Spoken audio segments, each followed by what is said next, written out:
എല്ലാ നല്ലവരായ cinema പ്രേമികൾക്കും cinema ആസ്വാദകർക്കും മറ്റൊരു വീഡിയോയിലേക്ക് ഹാർദമായ സ്വാഗതം.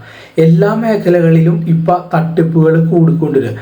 പത്രത്താളുകൾ നമ്മൾ എടുത്തു നോക്കിയാൽ ഷെയർ മാർക്കറ്റിൽ കോടികൾ വരുമാനം നേടിത്തരാമെന്ന് പറഞ്ഞിട്ട് നമുക്ക് അറിയാം, ജഡ്ജിയെ പോലും പറ്റിച്ച വാർത്തകളുണ്ട്. അതുകൂടാതെ എത്രയോ അടുത്ത് തന്നെ ഈ മലയാള പത്രങ്ങളിൽ നമുക്ക് കണ്ടാലറിയാം ഷെയർ മാർക്കറ്റിൽ നിന്ന് കോടികളുണ്ടാകും. അതുകൂടാതെ ഇരുതല മൂരി, അതുകൂടാതെ പകുതി വിലയ്ക്ക് സാധനങ്ങൾ കൊടുക്കാമെന്ന് പറഞ്ഞിട്ട് തട്ടിപ്പ്.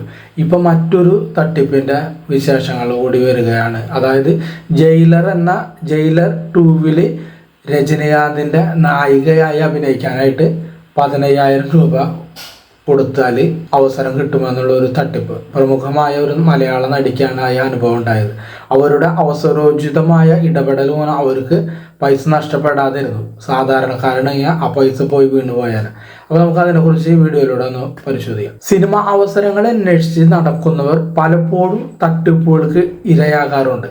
പുതുമുഖങ്ങളും ചെറിയ വേഷങ്ങളും പിന്നെ ദിവസക്കൂലിക്ക് അഭിനയിക്കുന്ന ആർട്ടിസ്റ്റുകളും എല്ലാമാണ് ഇത്തരക്കാരുടെ ഒരു ഇര എന്ന് പറയുന്നത്, ഈ തട്ടിപ്പുകാരുടെ. മലയാള സിനിമയിൽ ചെറുതും വലുതുമായ നിരവധി കഥാപാത്രങ്ങൾ ചെയ്തിട്ടുള്ള ഒരു നടിയാണ് നടി ഷൈനി സാറ.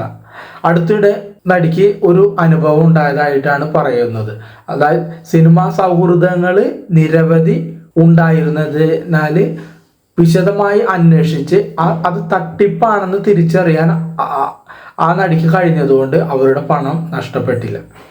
സാധാരണക്കാരനായ പണം നഷ്ടപ്പെട്ടാൽ സംഗതി എന്താണെന്ന് വെച്ചാൽ ജയിലർ 2 രജനീകാന്തിന്റെ ഭാര്യാവേഷത്തിലേക്ക് സെലക്റ്റഡ് ആയി എന്ന് പറഞ്ഞിട്ടാണ് അവർക്ക് ഒരു അജ്ഞാതന്റെ ഫോൺ കോൾ വരുന്നത്. അപ്പോൾ ആ ഫോൺ കോളിൽ അതിനുശേഷം കുറച്ച് അവർ സംസാരിച്ചപ്പോൾ അതിൽ വന്നിരിക്കുന്നത് എന്താണെന്ന് വെച്ചാൽ ജയിലർ 2 സിനിമയുമായി ബന്ധപ്പെട്ട വിവരങ്ങൾ, അതുകൂടാതെ അതിൽ സാലറി, ഇവർക്ക് എത്ര സാലറി ഉണ്ടാവുന്നു, പിന്നെ ഷൂട്ടിങ്ങിന് എത്ര ദിവസത്തോളം എടുക്കും എന്നുള്ളതൊക്കെയാണ് അതിൽ അടങ്ങിയിട്ടുണ്ടായത്.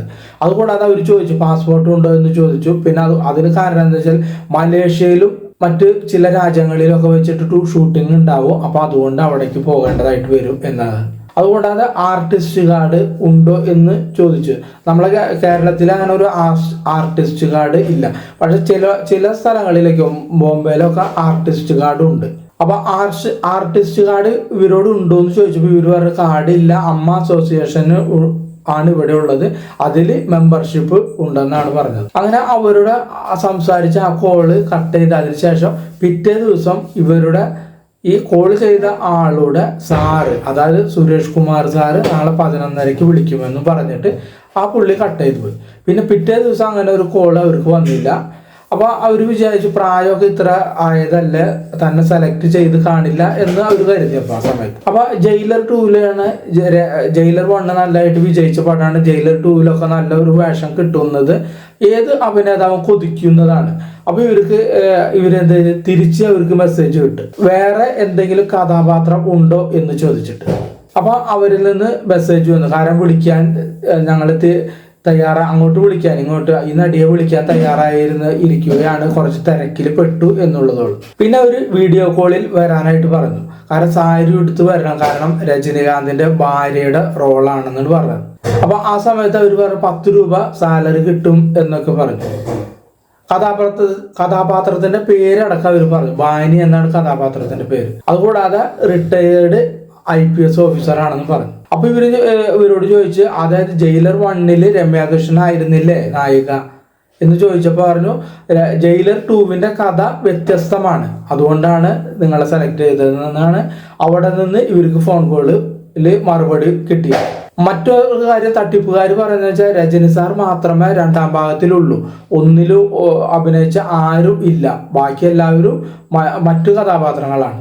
അപ്പൊ ആ സമയത്തൊക്കെ ഈ തട്ടിപ്പുകാർ വളരെ ഡീസന്റ് ആയിട്ട് സംസാരിച്ചു. അതുകൂടാതെ ഗാർഡിയനെ കൊണ്ടുവരണം എന്നൊക്കെ പറഞ്ഞു. അപ്പൊ തീർച്ചയായും ഒരു സിനിമ ലൊക്കേഷനിൽ അങ്ങനത്തെ കാര്യങ്ങളൊക്കെ സംസാരിക്കുമ്പോൾ എല്ലാവരും സ്വാഭാവികമായിട്ട് എല്ലാവരും അത് സത്യമാണെന്ന് വിശ്വസിച്ചു പോകും. പിന്നെയാണ് അവർ പറയുന്നത്, അതായത് 12,500 രൂപ വേണം. അതെന്തിനാണെന്ന് വെച്ചാൽ ആർട്ടിസ്റ്റ് കാർഡ് എടുക്കാനാണെന്നാണ് പറഞ്ഞത്. അതുകൂടാതെ ഈ സിനിമ സംവിധാനം ചെയ്യുന്നത് ലോകേഷ് കനകരാജും എന്ന് പറഞ്ഞു.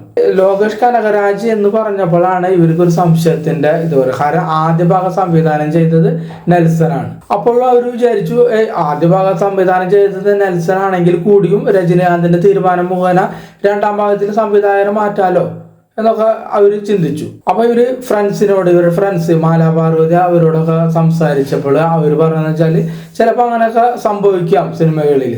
പിന്നെ നയൻതാരയും മഞ്ജു വാര്യരും ഒക്കെ ചെയ്ത രജനീകാന്തിന്റെ ഭാര്യ റോളിലേക്ക് ഇവരെ വിളിക്കുമോ എന്നതിനെ കുറിച്ചും ചില സംശയങ്ങൾ ആ സമയത്ത് ഇവർക്ക് വന്നു. പിന്നെയാണ് അവർ വിളിച്ചിട്ട് പറയും പെട്ടെന്ന് തന്നെ ആർട്ടിസ്റ്റ് കാർഡ് എടുക്കണതിന് 12,500 പെട്ടെന്ന് അയക്കാൻ പറഞ്ഞിട്ട് അവർക്ക് ഒരു QR കോഡും കൂടി അയച്ചു കൊടുത്തു. അപ്പൊ ഇവര് പറഞ്ഞു ഇവര് ഒരു ഫംഗ്ഷന്റെ അവസരത്തിലാണ്. അപ്പൊ ഇവര് പറഞ്ഞു ഇപ്പൊ എൻ്റെ പൈസ ഇല്ല, ഞാൻ 2 ദിവസത്തിന് ശേഷം പൈസ അയച്ചു തരാമെന്ന് പറഞ്ഞു.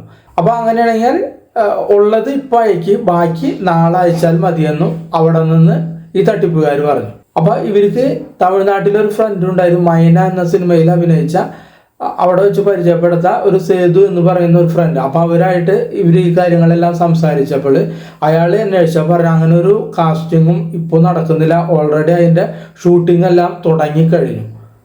അപ്പോഴാണ് ഇവരെ മാലാപാർവതി പറഞ്ഞത് ഇങ്ങനെ ഇത് വിട്ട് കളഞ്ഞാൽ ശരിയാവില്ല, ഇത് സോഷ്യൽ മീഡിയയിലൂടെ ഇത് അറിയിക്കുക, മറ്റുള്ളവരും അറിയട്ടെ, മറ്റുള്ളവരും നിഷ്കളങ്കര് ഇതുപോലെ തട്ടിപ്പിൽ പെടരുത് എന്നുള്ളത്.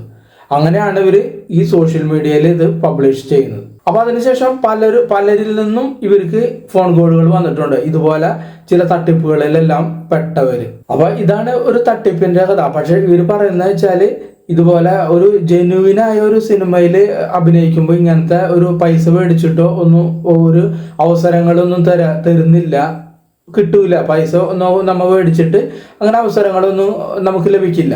നമ്മളെ ഒരു ആ കാസ്റ്റിന് അല്ലെങ്കിൽ ആ കഥാപാത്രത്തിന് ഇഷ്ടമായി കഴിഞ്ഞാൽ അവർ നമ്മളെ സെലക്ട് ചെയ്യുകയാണ് എന്നാണ് അവർ പറയുന്നത്. ഇവർക്ക് ഒരു കോമൺ സെൻസും ഒരു ഫ്രണ്ട്സിന്റെ സഹായം ഉള്ളതുകൊണ്ട് ഇവര് രക്ഷപ്പെട്ടും എന്ന് പറയുന്നു. അപ്പൊ മറ്റുള്ളവരോട് ഇവർക്ക് പറയാനുള്ള ഒരു അഭ്യർത്ഥന എന്താണെന്ന് വെച്ചാൽ പ്രാക്ടിക്കലായിട്ട് ജെന്യുവിനായിട്ട് ചിന്തിച്ചതിന് ശേഷം മാത്രമേ ഓരോ തീരുമാനങ്ങൾ എടുക്കാൻ പാടുള്ളൂ, പ്രത്യേകിച്ച് സിനിമയിലെ അവസരങ്ങളിൽ ശ്രമിക്കുന്നവർ.